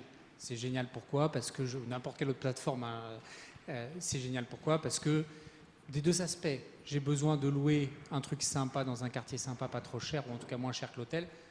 Voilà, à titre personnel, quand on voyage, c'est génial.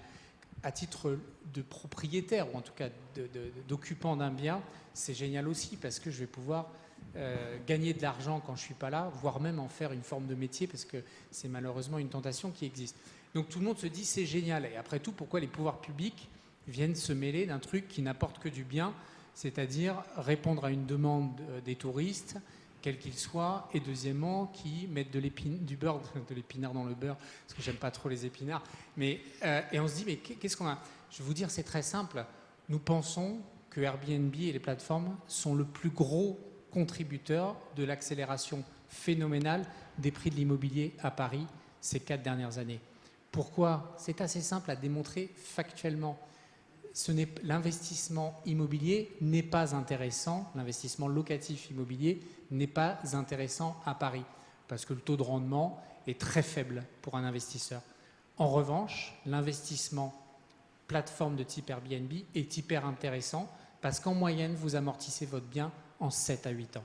Et des gens ont massivement investi sur ce modèle de location, et donc ça a un effet global très concret pour les gens dont ils ne se rendent pas compte, c'est l'inflation des prix de l'immobilier spectaculaire à Paris. Et nous, avec nos petits bras de mairie de Paris, on n'a pas tous les instruments pour cela. Et donc, nous essayons de multiplier les instruments de régulation qui consistent à dire, eh bien, faisons la part entre l'allocation très ponctuelle pour mettre du beurre dans les épinards, de la professionnalisation. Ça ne veut même pas dire l'interdire. Des villes ont pris, plusieurs villes, grandes villes dans le monde, plutôt pas très connues pour leur penchant communiste, ont pris le parti d'interdire totalement Airbnb, soit en totalité, soit en déformant totalement le système, c'est-à-dire en interdisant les locations d'appartements entiers et en réservant exclusivement l'autorisation à la location d'une chambre à l'intérieur d'un bien. Mais pourquoi? Parce que tous ont été confrontés au même système. Les hypercentres touristiques se vident de leurs habitants parce qu'il y en a certains qui veulent faire une culbute immobilière et donc qui vendent et qui s'en vont. Et on voit des investisseurs purement privés. Il faut réguler ça parce que sinon, nous assisterons à une transformation accélérée des villes qui risquent de se vider au moins dans leurs hypercentres touristiques. Et donc, c'est pour ça qu'on est obligé de venir faire des régulations. Et tout système numérique a potentiellement des effets pervers dès lors qu'il rencontre un très grand succès d'usage. 2 autres exemples très rapides. Le free floating vélo, c'est extrêmement sympathique, mais chacun voit les effets pervers que ça peut entraîner. D'abord pour le modèle économique de ces sociétés, parce que les vélos se font fracasser, déplacer, etc. Deuxièmement, parce que je vous rappelle que si vous voulez vendre des hot dogs dans la rue, vous n'avez pas le droit de vous poser dans la rue au coin et de vendre vos hot dogs, et il faut des autorisations, parce que ce n'est pas l'anarchie de l'espace public. Or, aujourd'hui, les free floating vélos, ils posent leur vélo n'importe où, ils ont demandé l'autorisation à personne, et ce n'est pas normal. Et donc, il y a des effets pervers qu'il faut réguler, et il faut savoir doser, parfois en essayant, entre eux, pour tout simplement essayer de faire cohabiter, converger des intérêts de nature différente, y compris, pour revenir à la question du début, parfois à l'intérieur même de nos petites consciences, entre nos comportements de consommateurs et nos comportements citoyens qui ne s'accordent pas forcément à long terme. Cédric, vous voulez réagir sur ce point? Oui, non, je voulais réagir. Mais je suis très globalement d'accord sur le point de vue d'une grande métropole qui est confrontée à des effets pervers de ces grandes offres. Mais d'un autre côté, à Soissons, on rêverait d'avoir Airbnb et d'avoir Uber. Et je dis ça parce que les villes moyennes et les petites villes, c'est une des priorités pour nous sur lequel le gouvernement nous a mandaté. Donc on va mettre 1,7 milliard d'euros sur 222 villes moyennes. Vous retrouvez la liste sur Internet. Donc c'est des Soissons, Châteauroux, Vierzon. Enfin, je continue pas la liste, mais je les connais pas par cœur. Mais c'est des villes de ce type-là, donc qui ont des grosses problématiques de redynamisation du centre-ville. Et là, les élus, ils accueillent à bras ouverts Airbnb. Parce que ça coûte de l'argent de construire des hôtels. Ils ne peuvent pas se permettre de construire en plus, alors qu'ils peuvent avoir certains des fortes saisonnalités. Donc l'offre, alors ils auront peut-être les effets pervers après, mais en tout cas aujourd'hui, ils seraient très contents qu'il y ait... et pareil sur Uber, on discutait juste avant, la plus petite ville que couvre Uber en termes de transport, c'est Rennes. Donc il y a énormément de villes qui n'ont pas ces dispositifs. Et un gros point aussi, c'est sur la livraison. Livraison du commerce en centre-ville aussi, il y a très peu d'offres. Il n'y a pas de Deliveroo à Soissons. Je cite Soissons, il faudrait que je change parce que je ne vais pas me faire copain avec les amis de Soissons. Il y a Saint-Dizier aussi, si tu veux. Oui. Tu les connais, les 222 ouais. Donc ça, c'est un premier point. Et même quand il y a ces acteurs-là, c'est aussi très difficile pour ces villes de nouer des partenariats parce qu'elles n'ont pas l'ingénierie interne. Donc à Paris, il y a des gens très compétents et des services très compétents qui sont en capacité d'être à armes égales quasiment avec les acteurs américains, que ce soit pour nouer des partenariats, des conventions. Quand les premières conventions, elles arrivaient aux villes en anglais, hein, donc vous voyez, dans les villes moyennes, il faut quand même traduire ça, les conventions Google Maps ou autres. Faut être en capacité, après, c'est bien beau de récupérer les données, et là même ça vaut aussi pour les grandes métropoles. Il y a des grandes métropoles qui ont signé des partenariats, enfin qui ont noué des partenariats avec Waze. Je suis pas sûr qu'il y en ait beaucoup qui fassent beaucoup de choses avec les données de Waze. Donc ça pose la question de est-ce que j'ai, moi, une fois que je signe, une fois que je noue le partenariat, la capacité d'analyser cette data, de ressortir quelque chose d'intelligent. Donc voilà, faire une différence dans la strate de ville, avec un côté pléthore de services, on l'a vu sur le vélo en libre service, et il y en avait trop en fait. Et aujourd'hui, on a beaucoup de villes qui nous appellent, des petites villes qui nous appellent et qui voudraient leur système de vélo en libre service, mais il n'y a pas d'acteurs qui veulent y aller, parce qu'on voit déjà que les modèles sont compliqués, même, enfin on le voit... On voit que les modèles sont compliqués même quand il y a une forte densité de population, alors on imagine quand il y a moins de densité. Donc carence de l'offre et puis après complexité aussi de nouer des partenariats. On fait pas mal d'allers-retours entre la question des centres et, mettons, des périphéries ou des centres de moins d'importance. Donc on a compris que c'est un point effectivement clé. Et autour de la question justement des pouvoirs et finalement de comment est-ce qu'on concourt à l'intérêt général quand on organise ou quand on est dans la relation justement entre ces acteurs et ceux qui en sont en quelque sorte dépositaires, qui sont les autorités publiques. J'avais envie de donner la parole avant peut-être de basculer dans les questions pour qu'on ait le temps justement de débattre un petit peu tous ensemble. Alain Marzlov qui, dans pas mal des travaux que vous avez lancés, justement, revenait régulièrement sur la notion d'intérêt général, qu'il s'agisse des data ou précisément de l'organisation de cette relation. Sur l'intérêt général, on a commencé à parler du fait de gérer la donnée comme un commun.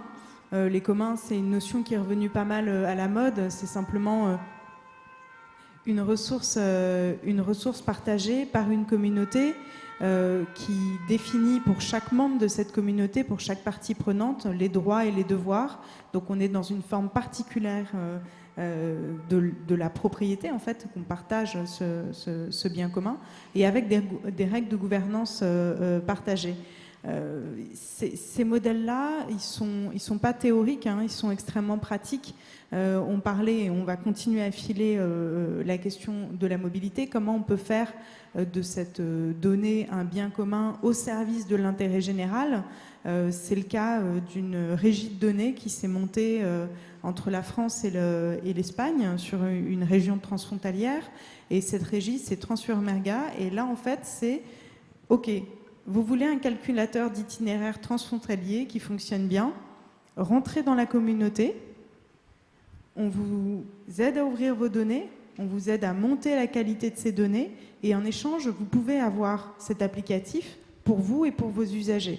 Donc en fait, ici, c'est traité comme un commun entre des acteurs qui partagent ça. C'est aussi le même type, enfin sur un registre un peu différent, mais Rennes Métropole a lancé le premier service public métropolitain de la donnée en s'intéressant à la mobilité, à l'énergie, aux données sociodémographiques sur ces 3 champs, en se disant comment je peux travailler avec les différentes parties prenantes pour répondre en fait à des problématiques, à des besoins de mon territoire. À l'étranger, c'est aussi Boston, et c'est la fabrique de la Cité qui y était allée, qui en fait, eux, ils ont fait ce qu'ils appellent un Smart City Playbook. C'est toujours beaucoup mieux en anglais. Et en gros, c'est, OK, vous voulez, investir dans ma ville, produire des services pour mes habitants. Moi, je vous dis quelles sont mes priorités. C'est quoi mes priorités politiques? C'est quoi c'est quoi l'intérêt général? Et allez-y, mais en répondant à ces besoins-là. Donc il y a des nouvelles formes de dialogue pour pouvoir assurer cet intérêt général. Merci. Et Raphaël? Oui, je voulais réagir sur 3 points, donc je vais essayer d'aller vite. Le premier, et ça va vous étonner, mais je suis hyper d'accord avec Emmanuel, on doit beaucoup plus parler, parce qu'en fait, un partenariat public-privé, ça fait peur, mais a priori, je pense que je ne dis pas de bêtises si je dis que 90% ou 95% de ce que vous voulez régler, il suffit qu'on se parle pour le régler. Il n'y a pas besoin d'imposer, il n'y a pas besoin de changer la réglementation, il n'y a pas besoin de faire des partenariats extrêmement compliqués. Si demain on se dit il faut régler le problème de la gare du Nord, du carrousel du Louvre, ou de la voiture sans chauffeur, ou de la voiture sans voiture, on y arrive en se parlant. Sans chauffeur. Et nous, on serait ravis, peut-être vous aussi, mais comme on a les mêmes objectifs finalement de réduction de la congestion, de réduction de la pollution, de réduction finalement de la voiture individuelle, plus on se parlera avec les villes et mieux ça fonctionnera pour tout le monde. Donc paradoxalement, oui, voyons-nous plus et discutons beaucoup plus. Et ce qui est intéressant, c'est qu'on a beaucoup de choses à vous raconter sur ce qui se passe sans même avoir besoin de faire des partenariats. Et un très bon exemple de ça, c'est comment est-ce que l'intermodalité s'est créée organiquement et nativement sans même qu'on ait eu besoin de faire des partenariats avec, peut-être avec la RATP ou avec dans d'autres villes dans le monde. Il y a un exemple qui est extrêmement intéressant, on a regardé à Londres récemment, puisqu'on s'est beaucoup penché sur Londres, comment est-ce que les gens utilisaient Uber et les métros et les trains à Londres. Et ce qu'on a vu, c'est que pendant les rush hours du matin et du soir, il y a une course sur 4 avec Uber qui finit à moins de 200 mètres d'une station de métro. Donc les gens commencent en Uber et continuent en métro. On n'a pas eu besoin de signer un partenariat avec eux. Naturellement, organiquement, les Londoniens, ou vous, si vous allez à Londres, pour faire un trajet de A à B, ils commençaient par Uber, puis ils prenaient un train, puis après un vélo, à pied, etc. Et de la même façon, à Londres, il y a à peu près 1 an, ils ont élargi les horaires de transport du métro pour couvrir toute la nuit. Et qu'est-ce qu'on a vu immédiatement? C'est que les prises en charge dans le centre de Londres ont considérablement réduit, et à l'inverse, en bout de ligne, au bout du métro, là, elles ont augmenté. Autrement dit, les gens rentraient de soirée à Londres en commençant par rentrer en train et faisaient le dernier kilomètre avec Uber. Alors qu'avant, ils faisaient le trajet entier avec Uber. Et ça, effectivement, il suffit de se parler, il suffit de se le raconter pour qu'on appréhende mieux les décisions peut-être de communication, de marketing pour l'offre de train ou de métro. Et on peut le partager, ça évidemment, et c'est en se voyant régulièrement qu'on y arrivera.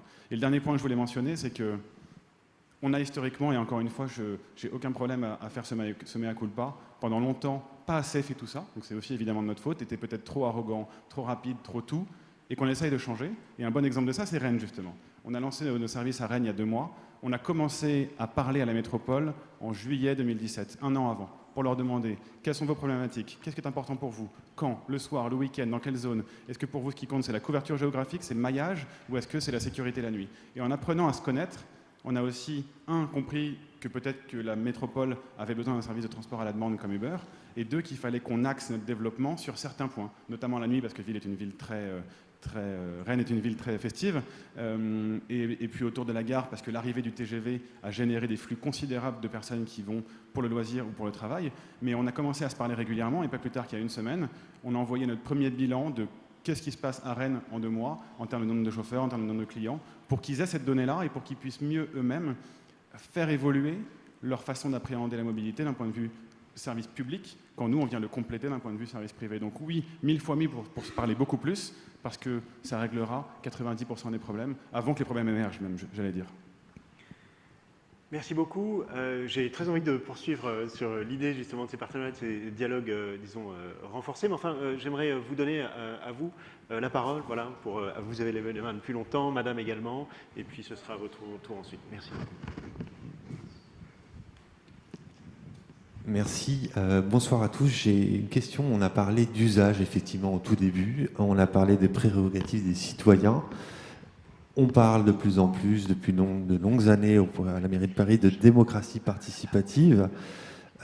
Aujourd'hui, nous, start-up, nous constatons que les prérogatives des élus sont difficiles à abaisser, à casser. Aujourd'hui, on propose, par exemple, je vais vous prendre un exemple, la Tour Montparnasse. La Tour Montparnasse, c'est quand même quelque chose qui est emblématique de Paris, qui a fait couler énormément d'encre, quand on propose de dire, voilà, c'est aux citoyens de donner leur avis et d'avoir accès à travers un modèle 3D et pouvoir s'exprimer sur le sujet. Bon, au-delà d'avoir aucune réponse ni de fin de recevoir, on constate qu'effectivement, c'est toujours des élus qui choisissent un sujet qui pourtant aurait pu ouvrir la porte à une vraie démocratie participative. Et de la même manière, qui gouverne en ville, est-ce que ce sont vraiment des élus? Parce que quand on voit que la région Île-de-France lance un appel d'offres pour une Smart City, alors la question que je pose, est-ce que Paris est dedans ou pas? Parce que c'est quelque chose qui nous échappe. Et alors, si on fait un appel d'offres d'une Smart City à l'échelle d'une région, et que Paris, qui est le cœur de cette région, n'y est pas, on a les bras ballants. Enfin, je veux dire, c'est quand même assez impressionnant. Donc, okay. On va laisser peut-être Emmanuel répondre sur est-ce que Paris, précisément, est engagé dans ces appels à projets? Parce que je ne pense pas que sur la question de la démocratie participative... Non, enfin, la démocratie que vous dites, j'entends, hein, je peux partager sur certains côtés. On est sur la tension, comme dit Rosan Vallon, entre la démocratie participative et représentative. C'est le début. Tout ça va devoir évoluer. Moi, mon avis personnel rejoint sans doute un peu le vôtre. C'est que la démocratie représentative telle qu'elle a été pensée à la fin du XVIIIe, parce que fondamentalement, ça n'a pas beaucoup changé depuis, hein, c'est-à-dire des systèmes de vote... est usé, mais je n'ai pas du tout une idée claire sur ce qu'il doit advenir. Parce que, je vais vous dire, hein, mon expérience de la démocratie participative, c'est qu'elle peut être aussi confisquée. Et il n'y a pas plus de légitimité à un petit collectif local qu'à un élu au scrutin de liste. Donc, je veux dire, il ne faut pas penser que la démocratie participative, dans ses formes actuelles, et même avec les outils très puissants de Civic Tech, etc., le caractère relativement confidentiel d'usage de ces outils fait que je ne suis pas sûr qu'on peut qualifier ça de réellement démocratique. Mais je partage vos interrogations. Sur l'appel d'offres de la région, je vais dire du bien, c'est très bien qu'ils se lancent dans cette initiative-là, mais ça ressemble à ce qu'a fait la ville de Dijon. C'est un appel d'offres, en fait, d'accompagnement des politiques publiques régionales sur ils ont besoin d'un prestataire, principalement c'est des prestataires de gestion de systèmes d'information, d'ingénierie data, etc. Nous, modestement, ou pas modestement, j'en sais rien, mais on considère qu'à Paris, on a désormais acquis une expertise qui a une approche globale qui ne serait pas enrichie par un appel d'offres transversal. Donc la région, elle le fait sur ses compétences et ses services à elle. Ça n'engage aucunement les communes de la région, mais on travaille sur tout ça ensemble. Mais c'est ce qu'a fait la ville de Dijon. La ville de Dijon a passé enfin d'ailleurs le prestataire en a fait grande publicité. C'est aussi d'un point de vue marketing territorial assez intéressant. C'est des villes qui veulent avoir un accompagnement sur ces thématiques-là et qui lancent un appel d'offres transversal qui va depuis les SI, la question des smart grids, exactement. Donc c'est plutôt une approche de politique publique et d'organisation de l'administration plus qu'un sujet de Smart City. Merci. Madame avait une question, oui. Merci, bonsoir. Vous avez dit que vous ne pouvez pas conserver l'historique du Navigo, hein, mais ce serait pourtant pertinent, même pour les utilisateurs eux-mêmes, parce que vous pourriez faire des tarifs circonstanciés pour que les gens n'aillent pas tous s'agglutiner à 9h du matin dans les rames de métro ou des choses comme ça. Alors que sur tous ces gens qui y sont, il y en a, ils ne peuvent vraiment pas faire autrement, et d'autres, ils pourraient. Et vous accompagneriez l'évolution de la notion de travail in situ et ailleurs, etc. etc. Donc voilà. D'autre part, le tarif RATP, il est devenu brutal. C'est-à-dire tout le monde paye dans toute l'Île-de-France. Alors qu'en fait, vous pourriez avoir une politique également incitative pour des tas de choses. Mais la question que je voulais vous poser, c'est, vous commencez à préparer le multimodal, j'imagine. Et est-ce que ça ne va pas être l'opportunité de bascule? Parce que pour le moment, il y a cette espèce de vision égalitaire, mais on peut aller vers une notion de contrat. Et est-ce que le multimodal pourrait être un moment de bascule pour vous? Bien, merci. Je n'impose aucun format sur les interventions, mais si elles peuvent être brèves et se terminer par une question, c'est vrai que ça aide aux échanges. Alors, je ne sais pas qui souhaite répondre, Emmanuel. Vous soulevez quelques questions essentielles et loin de moi l'idée d'avoir la réponse maintenant, mais je les reprends parce qu'elles seront très intéressantes dans les années à venir. Aujourd'hui, le système, il est peu ou prou bâti sur un système d'universalité. C'est-à-dire qu'il y a de la péréquation tarifaire, accélérée avec le pass Navigo à tarif unique pour l'ensemble de la région. Ça a quand même été une bonne nouvelle pour tout le monde, parce que certes, il y a eu quelques euros d'augmentation pour les 1-2 qui sont passés en zone 1-5, enfin qui bénéficient de la zone 1-5, mais enfin, l'augmentation, vous faites un aller-retour à Disneyland par an et vous avez gratuit, donc vous avez amorti la petite hausse du pass Navigo. Et ça, c'est lié au fait que c'est les entreprises qui payent, puisque c'est le versement transport qui est venu boucler le financement et moi, j'y suis pour, voilà. Mais oui, probablement qu'on va vers une notion en matière de mobilité, ça rejoint d'individualisation des offres. Et oui, il serait intéressant d'avoir la data. C'est pas nous, parce que c'est pas la ville. Enfin, je suis administrateur d'Île-de-France Mobilité, mais enfin, je suis minoritaire, comme on dit. Donc là-bas, je regarde les trains passer, au sens propre comme au figuré.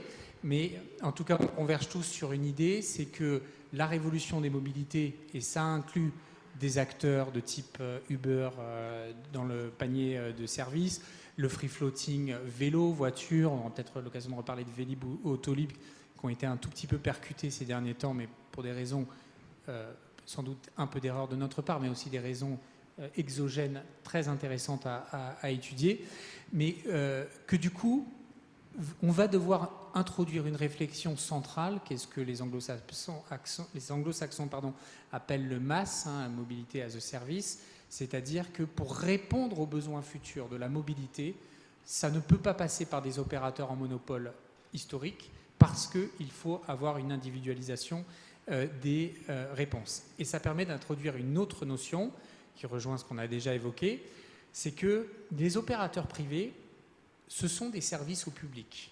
C'est-à-dire qu'ils peuvent répondre à un besoin qui correspond beaucoup à un service public. Mais ce n'est pas un service public. Pourquoi ? Parce que leur modèle par définition est d'aller chercher un système de création de valeur économique. Et donc, ils vont se concentrer sur les endroits. Tu évoquais tout à l'heure le sujet des fractures avec les villes de taille moyenne qui n'arrivent pas à stimuler ces écosystèmes partagés. Mais c'est basé sur le fait que les autorités vont devoir, en complément des acteurs privés qui vont faire ça très bien, compléter si on veut. Tout le monde ne le veut pas d'ailleurs. Ce sera une question sociétale auquel on devra répondre tous ensemble, mais qui devront répondre si oui ou non on veut qu'il y ait encore du service public. Autrement dit, Autolib rentable, on sait faire. En revanche, Autolib en DSP avec un maillage de stations sur l'ensemble des communes, rentable, on ne sait pas faire et personne ne sait faire. Et la question, c'est est-ce que et combien on accepte de financer pour compenser le manque à gagner? Est-ce qu'on acceptera un jour, et je le dis un peu par provocation, que le service public, que les acteurs publics payent une partie de la facture de Uber parce qu'on considérera que Uber concourt à une partie de service public? C'est une question centrale qui est devant nous dans les années qui viennent. Elle est indispensable parce que sinon, le service public mourra parce qu'il suffoquera sous la contrainte de servitude de service public et les acteurs privés ne feront de la mobilité 2.0 que pour les gens qui en ont les moyens. Intéressant, ça rouvre alors là complètement le jeu sur le plan des partenariats. Je voulais juste dire un tout petit mot. C'est une belle soirée pour Uber, parce qu'il y a le dialogue qui est renoué et puis l'argent public qui arrive. Donc moi, l'argent de Bolloré qui va aller chez Uber. C'est une bonne réunion. Non, je voulais juste rajouter deux petits points. L'innovation, parce que je reviens au thème, là, les startup city. L'innovation, c'est pas que les startups, c'est pas que la techno. Et sur l'exemple de la mobilité, je rappelle que la métropole de Rennes, ils ont fait quelque chose d'assez simple. Ils ont décalé l'entrée de l'université d'une demi-heure. Et ça a désengorgé en partie les transports publics. Donc ça, c'est le premier point. Il n'y a pas que la techno et les startups. Et deuxièmement, et puis ça coûte pas cher, honnêtement. Et deuxième point, et c'est un appel à tous les porteurs de projets start-up dans la salle, je leur dis si j'ai pas été clair tout à l'heure, donc nous on va investir beaucoup dans les petites et moyennes collectivités. Et là il y a vraiment des terrains de jeu super intéressants. Vous êtes bien accueillis par les acteurs publics. Il y a beaucoup d'argent de co-investisseurs comme nous.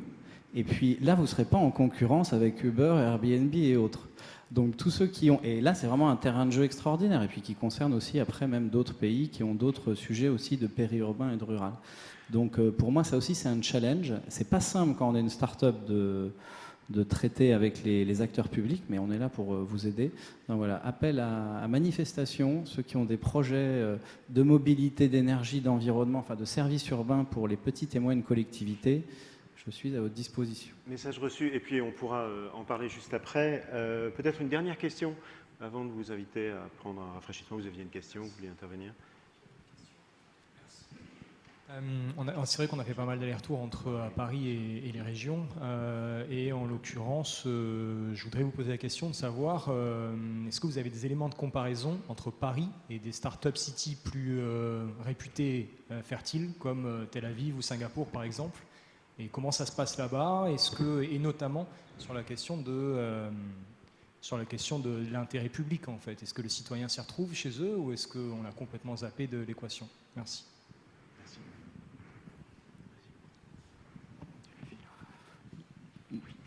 C'est un peu difficile, ouais, sur quels aspects, enfin, comment on peut juger que ça a marché ou pas. Par contre, Data City à Paris, c'est quand même un programme exemplaire et puis qui est présent dans, je crois qu'ils ouvrent à Barcelone et avec le NUMA, donc ce genre de programme, ça fonctionne. Après, la vraie question, c'est la collaboration des acteurs publics avec... et je lisais, les villes étrangères ont les mêmes problèmes. Je lisais, San Francisco a interdit la trottinette électrique partagée. Voilà. Donc c'est à peu près les mêmes problèmes que les vélos partagés il y a quelques temps avec Paris. Donc voilà, après il y a des grandes villes qui travaillent bien avec des startups, mais Paris n'a absolument pas à rougir. Et au contraire, Data City, pour moi, c'est un des programmes exemplaires de collaboration entre grands groupes et startups. Pas forcément sur start-up, mais plutôt là sur grands acteurs du numérique. Je ne sais pas si vous avez vu, mais du coup, là, du côté du Canada, Toronto a confié l'aménagement d'un de ses quartiers, qui s'appelle Quayside, à Sidewalk Labs, qui est une des filiales de Alphabet, maison mère de Google. Donc ça veut dire que Google, au-delà d'être acteur de la gestion, enfin de gérer et de maîtriser de la donnée, devient réellement là un faiseur de ville. Donc voilà, il y a des changements de position qui sont en cours. Côté San Francisco, là ce qu'on a vu intéressant aussi dans la mobilité et dans le deal entre la puissance publique, des acteurs classiques et des startups, c'est de dire en fait dorénavant, vous allez avoir un système de points si vous voulez construire des immeubles et moins vous mettrez de stationnement et plus vous proposerez des services alternatifs à la voiture particulière, que ce soit des modes actifs, des navettes, voire de la voiture en partage électrique à certaines conditions, plus on vous facilitera l'accès au foncier. Donc voilà, il y a des nouveaux types de deals qui sont en train de se faire. Je crois qu'il y a une dernière question très courte et une réponse très courte, pardon. Bah, Raphaël, bien sûr. Sauf s'il y a une question, mais sinon j'avais un mot à ajouter. Ouais. Ouais. Bonsoir. Déjà, la rennaise que je suis remercie Uber de sa venue à Rennes. Donc, d'où ma question, quand Saint-Brieuc, quand Brest? C'est ouvert. Ensuite, j'ai une question plus d'anticipation. Donc, vous dites que pour l'instant, légalement, les acteurs publics n'ont pas la main sur les données dites privées. Je pense par exemple à la RATP. Si jamais, dans le futur, il y avait ouverture, n'avez-vous pas peur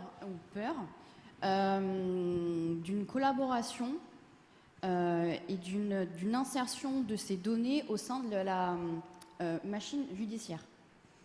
Je pense au process, police, justice, et je pense surtout au projet de 2015, comment ça s'appelle, Horizon en anticrime, donc qui a été avorté, et surtout à tout ce qui se passe actuellement aux États-Unis, d'un point de vue data, je dirais data, accès libre, données privées, publiques, collectifs, et donc machine judiciaire. Je m'autorise un dernier mot et après je vous quitte. Désolé, je dois aller en conseil d'arrondissement. Oui, vous avez tout à fait raison. Enfin, le débat sur le RGPD quand même illustre ça. Je trouve ça intéressant. Pour la première fois, il y a une forme d'émergence de débat citoyen sur ces enjeux majeurs. Oui, il y a potentiellement dans les sciences de données j'allais dire des détournements d'usage problématiques sur le plan moral, éthique, démocratique, politique. J'allais dire, c'est pas inédit. De tout temps, dans l'histoire, il y a eu des innovations qui ont eu leurs bons et leurs mauvais côtés. Ce qui est sûr et probablement le plus nouveau et le plus troublant dans les sciences de données, c'est leur caractère prédictif et prescriptif. C'est-à-dire, et c'est exactement Minority Report, c'est à un moment donné, par exemple, le Fire Department of New York le fait pour les prédictions d'incendie sur la base des datas. C'est idiot quand on y pense. Oui, à force de croiser les analyses sur le type de bâti, la localisation, etc., on arrive de façon assez efficace à prédire les zones à risque et du coup à affecter les forces préventives en conséquence. C'est le bon usage. Mais oui, on sait que nous arriverons à construire des modèles prédictifs statistiquement performants sur par exemple des modèles prescriptifs de potentiel de crime. Et le débat que nous avons, qui est un non-débat d'ailleurs, mais le débat qu'il y a sur les fichiers S commence à ressembler à ça. C'est-à-dire que le jour où on créera un fichier S, je ne sais pas quoi, sous-rubriqué, où on dira que telle personne, parce qu'elle rejoint en modèle d'analyse de données, on sait qu'elle est potentiellement, à un moment donné, se posera la question sociale, démocratique, philosophique, de savoir ce que nous en faisons. Je trouve ça plein de dangers et en même temps passionnant. Et comme je suis un optimiste indécrottable, j'ai tendance à penser que l'intelligence humaine arrivera à faire le tri entre le bon grain et l'ivraie, mais incontestablement, c'est un champ inédit dans l'intelligence collective que nous allons devoir traiter du point de vue législatif, etc., et que ça promet des débats incroyablement complexes à traiter. Et voilà, c'est aussi les merveilles de l'innovation, de ne pas proposer que des questions simples. Merci Emmanuel. Je vous propose de conclure, sauf si Raphaël veut rebondir. Peut-être qu'autour d'un verre, on pourra répondre à la question à quand à Brest, donc Uber à Brest. Merci à tous. Je vous remercie d'être venus jusqu'à nous et d'avoir bien voulu jouer le jeu. On se retrouve encore pour une vingtaine de ces rencontres, dont encore une fois le programme est à votre disposition au vestiaire ou en bas. Et j'espère vous revoir nombreux. À bientôt.